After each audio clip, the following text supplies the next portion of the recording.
So yun guys, good morning, good morning, good morning. Andito tayo ngayon sa dulo nitong Alaminos San Pablo Bypass Road. Yun yung papuntang Chaong. Ito yung papuntang San Pablo Bayan. So ngayon guys is alamin natin kung ilang minuto yung biyahe mula dito sa dulo na to and then papunta dun sa Alaminos. Yung dulo din ito.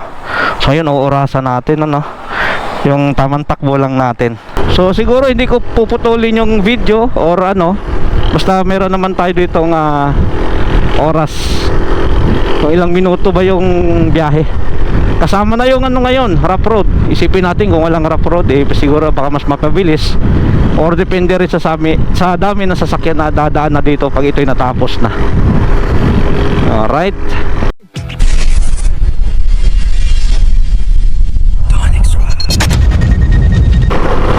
Yung normal lang natakbo, ganito lang yung pacing. Depende sa pacing mo. Sa akin, maka-pacing ako ng 80-90 is goods na yon. Yan, 80.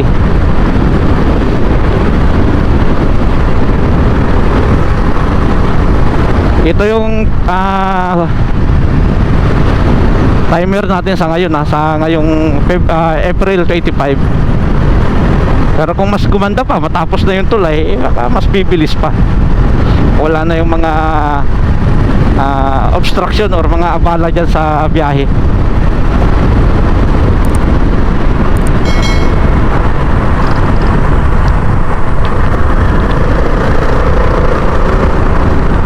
Dito natanggal na yung mga pinangharang-harang nila na na mga ganyang kawayan. Dati ang dami niyan Joko Resort, may Joko Resort Sa ngayon kasi tahimik pa, gawa ng hindi pa nga tapos yung mga tulay doon. Pero pag natapos, sigurado marami na rin dadaan dito. Ito accident prone area to dito, kurba. Saka parang ago, line curve. Yan, facing lang tayo ng 70, 80.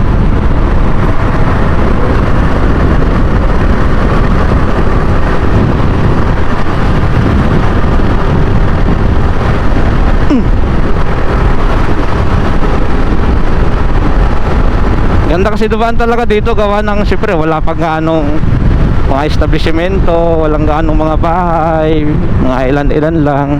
Dito guys may riles. Ganda lang.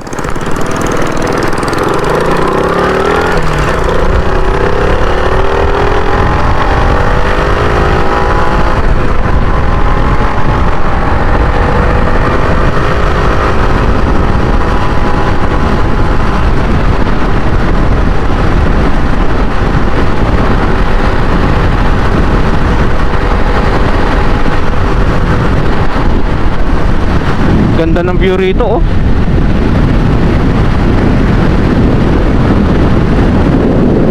Parang sa tayuan ng dyan. Yan, soccer, football field. Ang tawag doon.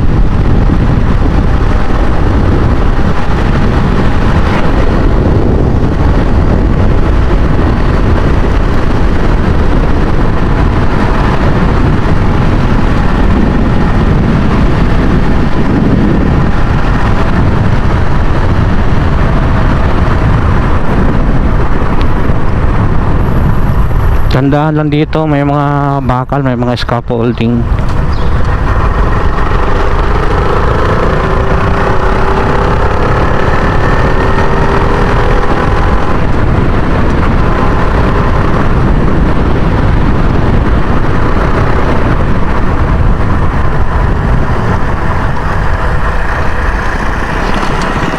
Tandaan lang dito guys.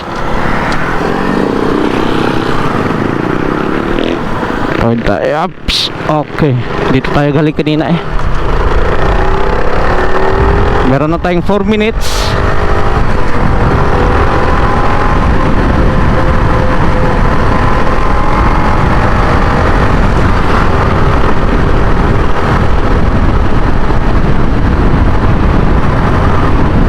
So ganito lang naman yung pacing ko kung mas mabilis ka or mas mabagal, so plus minus na lang tayo mamaya sa minuto kung ilan yung aabutin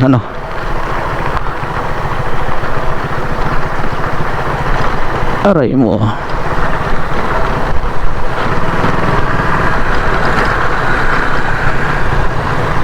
Aray mo. Isipin mo kung diretso yung tulay, no? Maayos na. Doon na tayo sa unahan.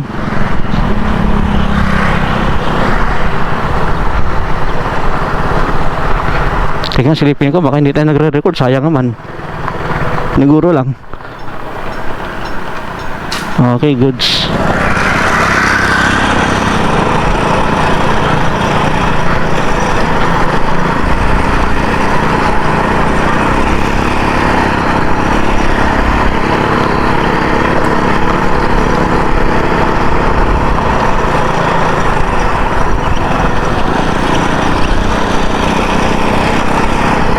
Okay, dito goods naman na dito ulit.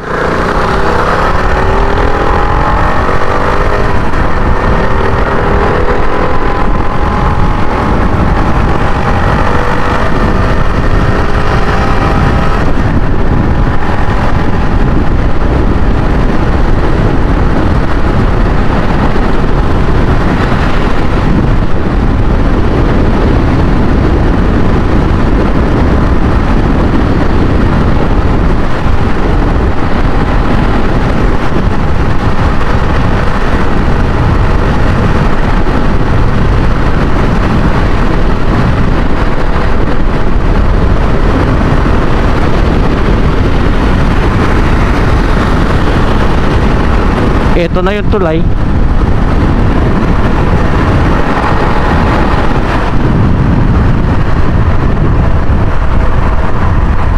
Natago lang sila kuya eh.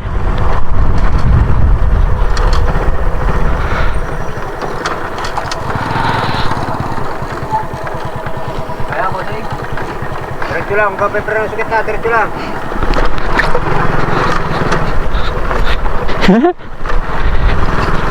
Diretso.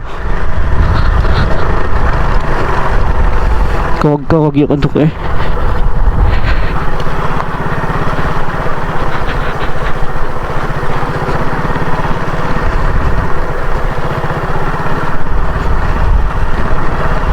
Ingay ng box ko ba? Sara ko ba ng maayos? Sa lalim ng hukay nila.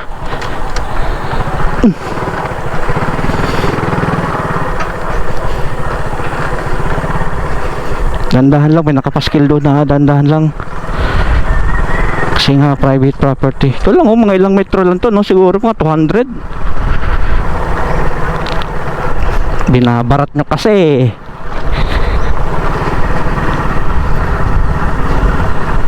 Problema yan, wala ng pera, no? Dandahan, ingat. Mitso.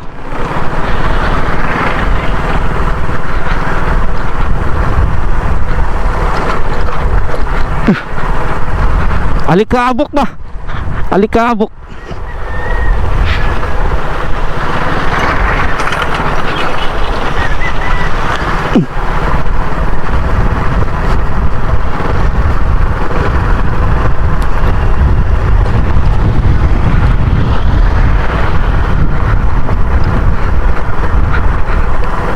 Oh, ito goods na to.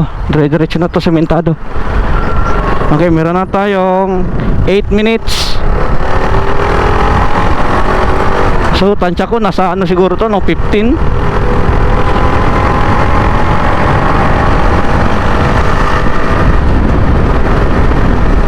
Tapos may dalawang rough road. May mga tulay na hindi tapos. Pwedeng kunin mo to ng mga 10 minutes lang. Dire-diretso lang.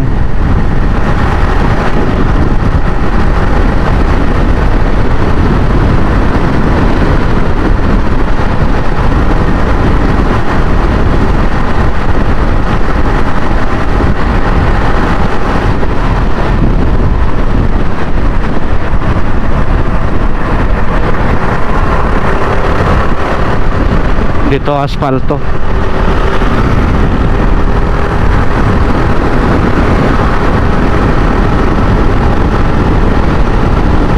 Ganda dito, tingnan pag nalagyan to ng guhit, no, linya, no.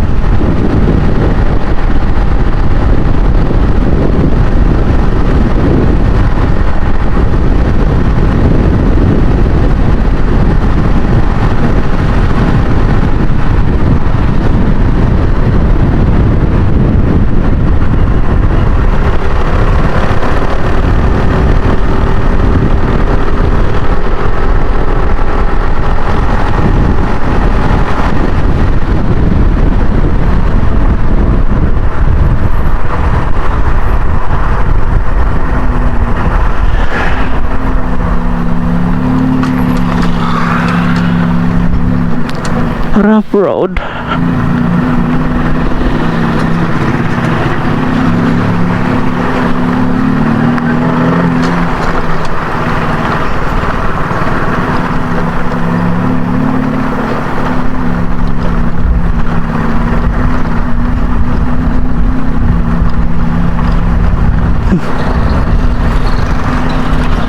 Tingin ang box ko, wala kasing laman. Ay drone lang.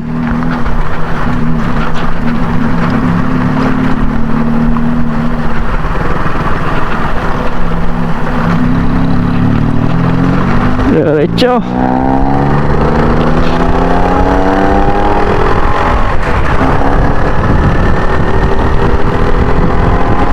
Eleven minutes.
Goods na dito talaga, oh. Diretso na yung samento. Alright, oh, diba? Ingat lang dito guys, may poste pa sa gitna. Kasi yung pagtawid ito na yung papunta ng Lipa. Ingat lang guys.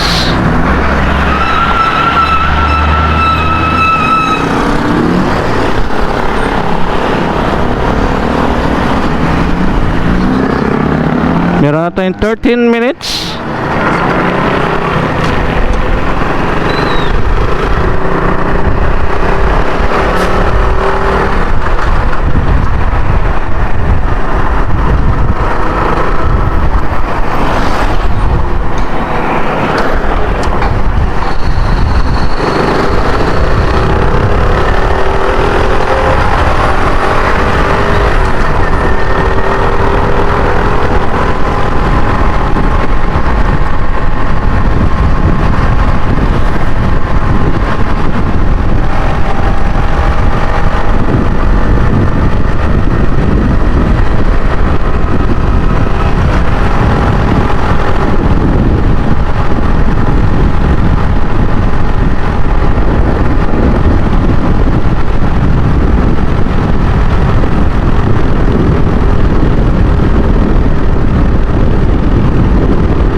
Lamig ng hangin ay.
Alright, at dito na tayo. Nakita ko na yung mukha ni Jollibee.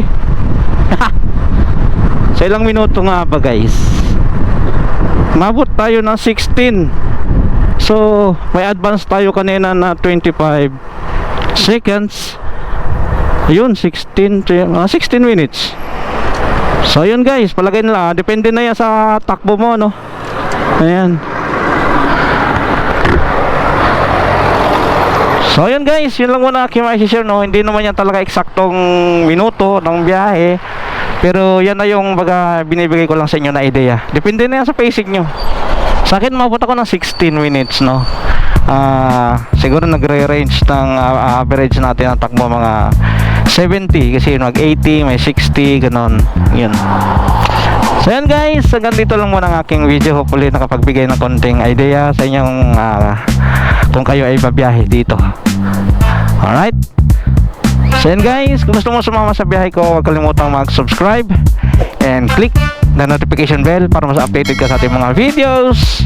Alright, so wala pa tayong gala ngayon, wala pang swimming, init wala pang na katropa. So yan guys, see you next ride and ride safe.